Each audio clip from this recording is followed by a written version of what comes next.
Welcome back to Discover San Diego. I'm your host, Jason Yost. I'm here with my guest, Amy Saflar. Amy, good to see you. Thanks for having me today.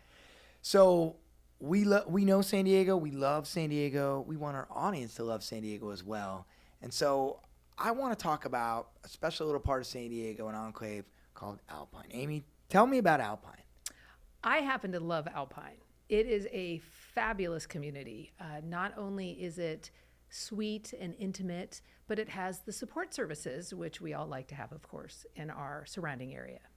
We have a Barron's, which is the nice local grocer. And when you go into a store like that, people recognize you and know you, which is what makes it feel like a small town. We have our big Albertsons, which of course, Albertsons is a staple, makes life easy.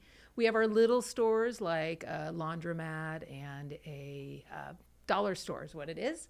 And then we have a beautiful library. It was remodeled not too long ago, and it's now a big kind of local San Diego County library versus our little intimate schoolhouse library, what used to be there. There's a community center. There's an honor wall to honor our veterans there. That's great. There's local parades.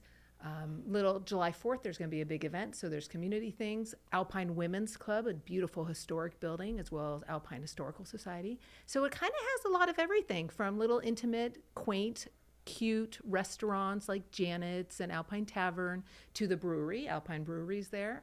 And so people who live in Alpine have that small town. You run into your neighbors, you see people. People aren't so rushed. You actually get to know the checkers, yet you have the support services and aren't too far from town. Do you think that when people consider moving to Alpine that they're going to get more bang for their buck, they're going to get more land, or is it you're still going to find those basic developments like condos, apartments? Tell me about the real estate out there.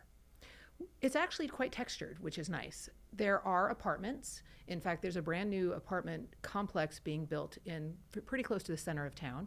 There are condos, a few townhomes. There's some HOA communities from the really on top of each other little homes. They aren't patio homes, but little homes, to even the ranch, which is behind a gate, and it has acres of land and very, prestigious. And then there's a lot of varied land. We have small homes on large parcels. We have newer homes on little lots. The hardest thing, interestingly enough, to find in true Alpine is space for like RVs and toys, because it's actually on a hill. So there's beautiful views. People own hillsides. People own land. But sometimes finding RV parking is difficult out there. You know what? That's funny to consider that when you think Alpine, you do think toys, you think space, but being on a hill, it does make it difficult. It does. But to answer your original question is you do get more bang for your buck. Being a little out of town, 20 minutes from Costco, up the hill or down the hill, it creates a little more cost efficiency. So you can get a bigger property with a little more land than you could closer to town, for sure. Amy, thanks so much for joining us today talking about wonderful East County Enclave, Alpine. For all of those in our audience, make sure you tune in and watch us next week.